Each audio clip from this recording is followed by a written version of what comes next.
बेटी की करो ऐसी परवरिश, उसकी आंख की चमक लाजवाब हो। ऐसे साँचे में उसको ढालो, हर सवाल का उसके पास जवाब हो। उसके इरादे ऐसे हों, 100 बार गिरकर भी संभल उठे।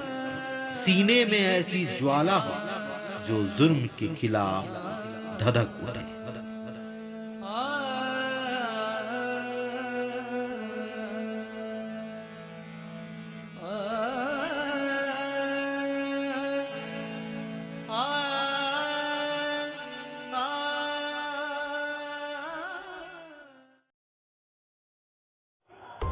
डॉक्टर रामसूरत बिंद पोस्ट ऑफिस के एक सामान्य कर्मचारी थे, लेकिन उनकी सोच अद्भुत थी।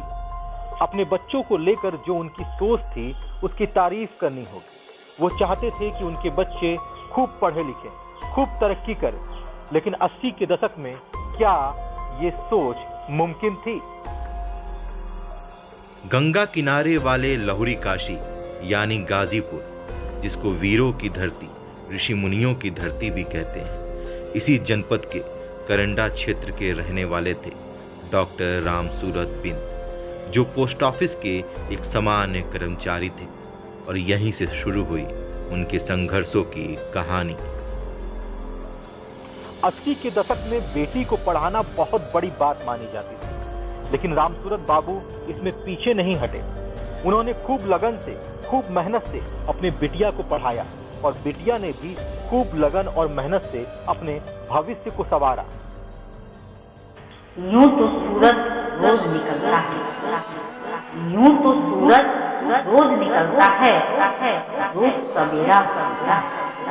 यूं तो सूरज रोज निकलता है, रोज सवेरा होता है, पर मेरे चेहरे पर लालिमा तब छाई जब खुद के भरोसे चौखट से बाहर आई, जब खुद के भरोसे चौखट से बाहर आई। 1997 का वो दिन, जब उनकी बिटिया ने उत्तर प्रदेश के जनपद गाजीपुर के पीजी कॉलेज का छात्र संघ का चुनाव जीत लिया। ये पहली दफा था जब एक महिला ने उत्तर प्रदेश के जनपद गाजीपुर के पीजी कॉलेज का छात्र संघ का चुनाव लड़ा हो, और मात्र वो लड़ा ही ना हो, उसे जीत भी लिया हो। बाल्यावस्था से ही मेरे मन में यह विचार आता था कि यदि हमें अपने जनपद को, अपने प्रदेश को, अपने देश को आगे ले जाना है, तो हर क्षेत्र में जिस तरह से पुरुष हैं, उसी तरह से महिलाओं की समान भागीदारी होनी चाहिए। और 1997 में जब मैं पीजी कॉलेज गाजीपुर में थी, अपने विद्यार्थी जीवन में, उस समय हमारे कॉलेज में छात्र संघ चुनाव होता था पीजी कॉलेज गाजीपुर में। और सामान्यतः जो छात्राएं हैं वह पीजी कॉलेज गाजीपुर में प्रवेश नहीं लेती थी, हिचकती थी। ज्यादातर जो छात्राएं हैं वो महिला महाविद्यालय में प्रवेश लेती थी। लेकिन इसी संकोच को हमें बदलना था, और वहाँ चूंकि छात्र संघ का चुनाव होता था, तो मेरे मन में ये ख्याल था कि हर क्षेत्र में आज महिलाएं आगे बढ़ रही हैं, और गाजीपुर जनपद में भी एक पहल होनी चाहिए कि छात्राएं आगे निकलें। और जब मैं पीजी कॉलेज गाजीपुर में प्रवेश की, माता पिता के आशीर्वाद से, अपने पीजी कॉलेज गाजीपुर के जो हमारे भाई बहन वहाँ अध्ययनरत थे, जो छात्र छात्राएं थे, उनके सहयोग से, कॉलेज के जो स्टाफ हैं उनके आशीर्वाद से मैं छात्र संघ चुनाव लड़ने का विचार की। कुछ लोगों ने नकारात्मक बातें भी कही कि गाजीपुर, पीजी कॉलेज गाजीपुर कोई यूनिवर्सिटी नहीं है कि तुम चुनाव लड़ोगी, यह ठीक नहीं है। कुछ ऐसे लोग भी थे, लेकिन वो कुछ ही लोग थे। मैं धन्यवाद दूंगी गाजीपुर की जनता को, अपने गाजीपुर के लोगों को, कि बहुत सा एक हुजूम था जिन्होंने मेरे इस पहल की सराहना की, इसमें सहयोग किया। और मैं आपको बता दूं कि उन्होंने इस तरह से सहयोग किया कि 1997 में पीजी कॉलेज के हमारे छात्र संघ के चुनाव में 3492 वोट पड़ा, उसमें से 2272 अकेले मुझे मिला। रिकॉर्ड मतों से गाजीपुर जनपद ने मुझे आशीर्वाद दिया, और आज भी वह रिकॉर्ड कायम है। इसके लिए मैं सबको बधाई देती हूँ, धन्यवाद देती हूँ।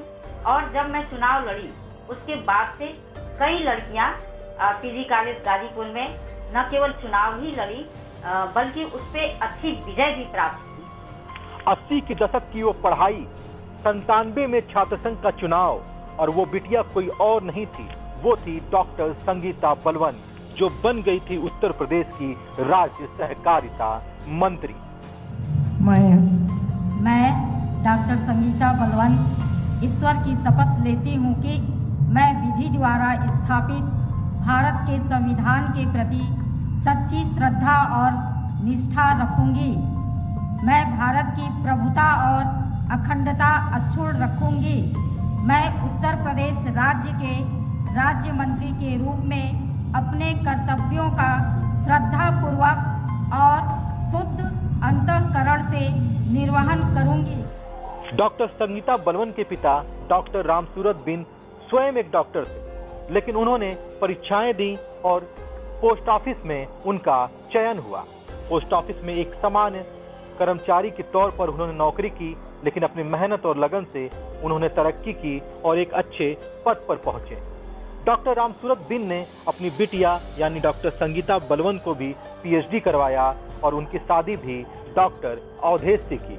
यानी एक पढ़ा लिखा पिता, एक पढ़ी लिखी बिटिया और एक पढ़े लिखे व्यक्ति से अपनी बिटिया की शादी।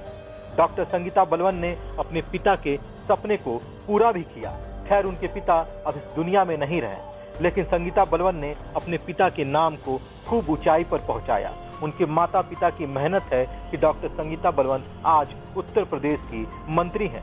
लेकिन ये सफर उन्होंने कैसे तय किया, कैसे संगीता बलवन डॉक्टर संगीता बलवन बनी, कैसे संगीता बलवन राज्य मंत्री डॉक्टर संगीता बलवन बनी। जी, छात्र संघ के बाद मैं जिला पंचायत रही और उसके बाद 2017 में विधायक का सफर मेरा शुरू हुआ गाजीपुर जनपद के विकास पुरुष, रेल राज्य और स्वतंत्र प्रभार दूरसंचार मंत्री माननीय श्री मनोज सिन्हा जी, जो आज जम्मू कश्मीर के गवर्नर हैं और पूरे देश को गौरव प्रदान हो रहा है, अपने जनपद का नाम हो रहा है।